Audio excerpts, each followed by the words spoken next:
So today we have talked about how to do a Dorje Shugden practice, how to set up an altar, how to do a Dorje Shugden practice without initiation, oral transmissions, without any formal rituals and commitments and samaya.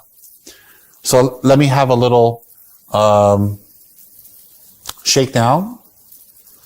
I have received this practice of Dorje Shugden from my eminent Rinpoche here. You can see behind me on my shrine, His Holiness Kyabje Soren Rinpoche.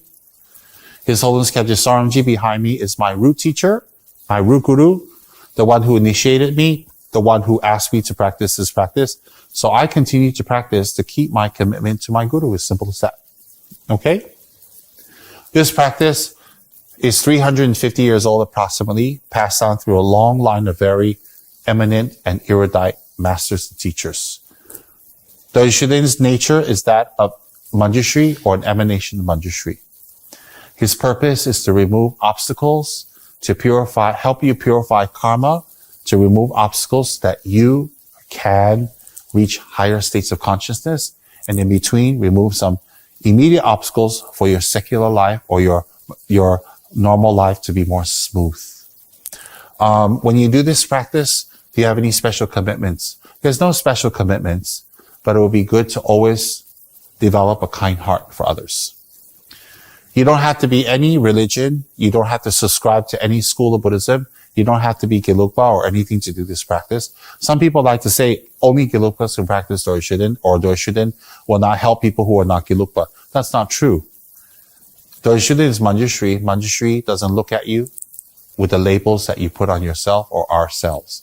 Manjushri, Dorje Shugden will help anyone who invoke upon his energy and his assistance.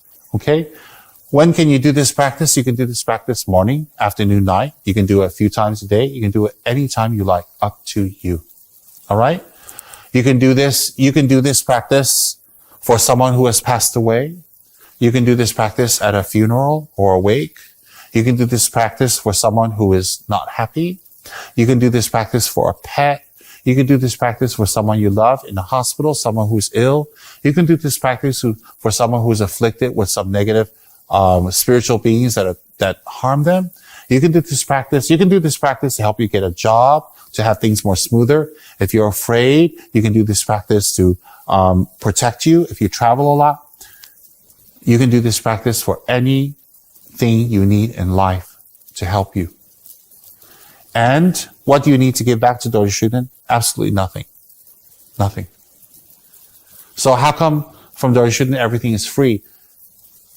You've heard the old cliche, the best things in life are free.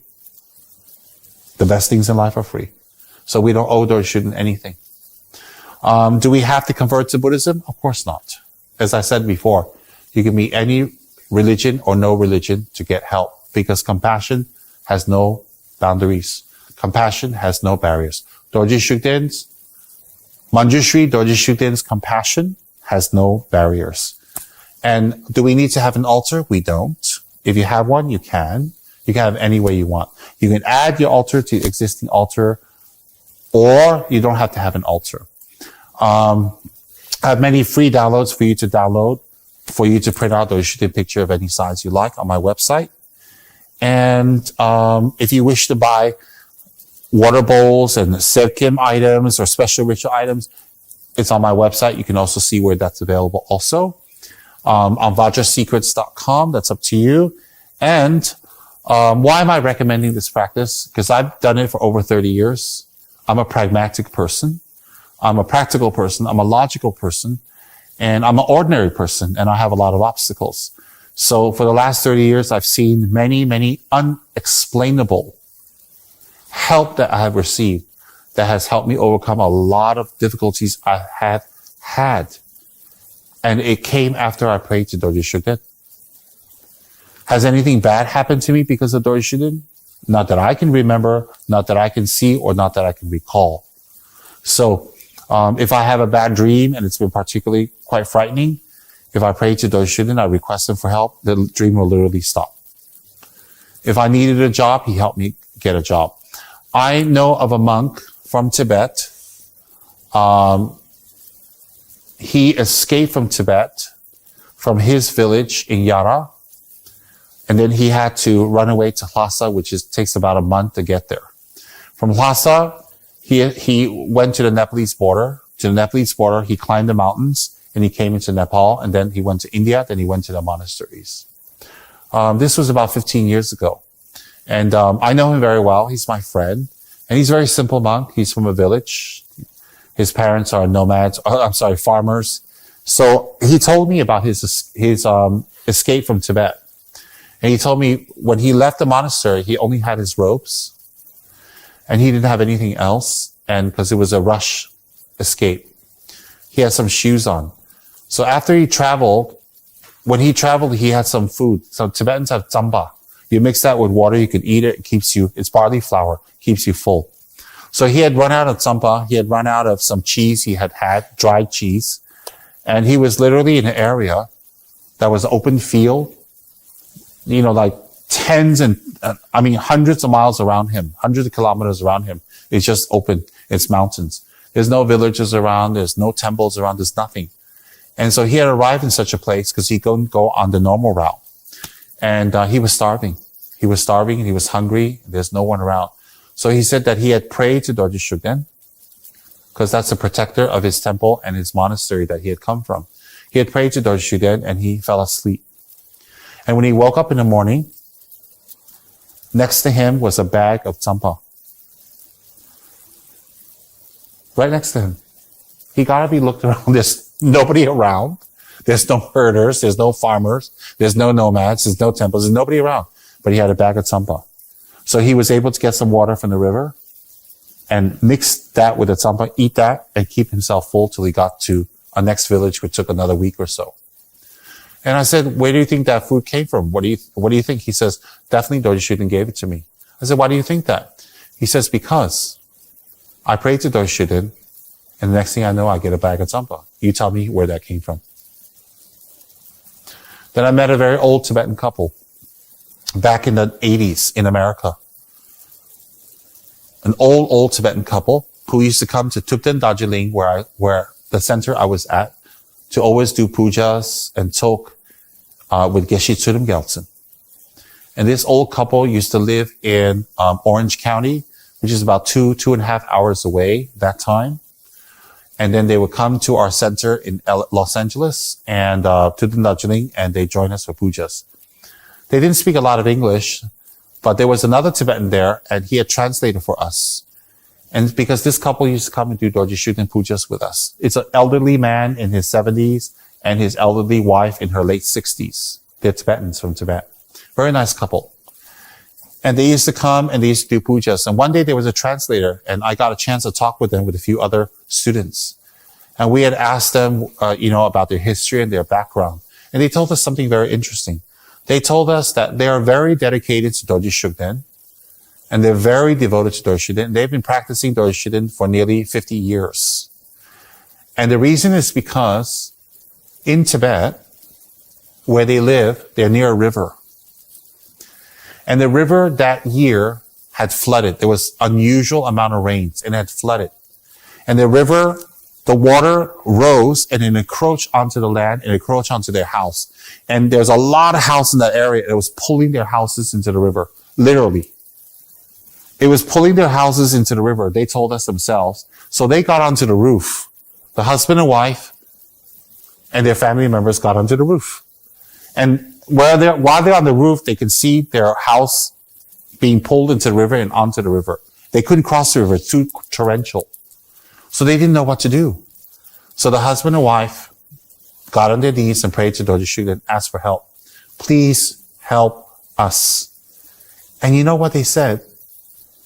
Literally, the house went against the current, towards the land, and went to the shore. And then when that happened, the husband and wife and the family ran downstairs, ran out of the house and ran onto the land. And when they ran to the land, the house went down the river. I said, did it happen exactly like that? They said, it was exactly like that. And the couple is a very nice little couple, retired, simple, normal, not looking for attention, not looking for anything. And they told us that story. And they said that happened to us right after we prayed to Dorje Shugden. And I said, wow. And they said, we have been praying to Dorje Shugden for the last 50 years, and he has done nothing but benefit. Even when we left India, we were trying to get our visas to go to America. We got our visa after we prayed to Dorje Shugden. When we got to America, we had a lot of problems getting jobs, culture, language difference. We had a lot of issues trying to get a U.S. passport. We prayed to Dorje Shugden. We got a job. We got a U.S. passport, and now we're retired. And they said, that's why we're very dedicated. They said, it's for many generations that our family is praying to Dorje Shugden in our region. I mean, I have met many people, Tibetans, who have told me stories like that. Okay? So, for me, I don't really need those stories, although they're very interesting. For me, it's very simple. My guru is the lineage holder of all gurus from India, from Tibet. He is a culmination of many gurus that he has received Dharma from his guru. His guru has received it from his guru, from his guru, from his guru, all the way to Shakyamuni Buddha. So my guru has the lineage and teachings and practice all the way from his gurus to Shakyamuni Buddha. My guru is a pure monk. Kyabje Sarmchi was a pure monk. He was an erudite scholar. He was a great Mahasiddha and a yogi. His clairvoyance was well known and sought after for divinations from people all around the world. He was a master of Sutra and Tantra. He was a great teacher. He was a great, incredible logician and debate master. He was also an abbot of Ganeshatse Monastery. He has dedicated his whole life to the Dharma, studying the Dharma, teaching the Dharma, practicing Dharma, and disseminating the Dharma. So when I met him, he's already in his 70s, mid-70s. And he became my root teacher. So someone of that caliber tells you, Dorje Shugden is Manjushri. Dorje Shugden will be good for you. I give you Dorje Shugden. This is my personal protector. I give it to you. Someone of that caliber and that credential, like Sarmji, gives you the practice. You just say, yes, Rinpoche, I will do the practice. And I will hold my commitment to you, and I will never let go of the practice because Sarmji, you gave it to me. So today, I, Tsem Tuku, definitely do not have Sarmji's credentials, but I confidently teach you and share Dorje Shugden's practice because it was given to me by a living Buddha, Kyabje Sarmji. So many people ask me for help, assistance over the years for many problems that they have. If you pray to Dorje Shugden, you dedicate to Dorje Shugden, you trust Dorje Shugden, he will be able to help you. He will be able to assist you to the best of your karma. He is no other than Manjushri. Even in the future, if you wish not to practice Dorje and give it up, he also will not harm you because he is a bodhisattva, he's a Buddha. Okay? So, I have given the teaching today that I hope you will consistently practice Dorje Shugden. You will consistently invoke upon him along with your other practice, along with whatever you're meditating, whatever you're practicing, so it benefits you. I hope by doing this, I can bring a little bit of benefit into your life, into your family, so that you will have a happy life, a healthy life, a long life, a spiritual life, and a long life, and a very long, prosperous life, a spiritually prosperous life. Okay? So, you can go to my website, which is taken care of and manned, and we put a lot of information by a great team of writers who work tirelessly to benefit others. And I do appreciate the technical team behind tsemrinpoche.com and also the writers team, the artistic team, the research team, and all of them. Because we have really reached out to a lot of people, and we have received a lot of messages from people on how much they appreciate what we have put on the website. So that I want to say thank you very much to our technical team, to our artistic team, research team, writers team. I'm even able to do a live transmission here because of the team that I have that is sitting right in front of me, who have set this all up and prepared all this to get this ready so that I can do this and benefit a lot of people. Hopefully I could benefit. So anyway, I thank everybody. I was very happy to be able to share all of this. May all of you be benefited. May the blessings of Kyabje Saramji, Buddha Shakyamuni, Lama Dorje Shugden change your lives, bring you to a higher consciousness, bring you to full enlightenment eventually. Thank you very much. Thank you very much.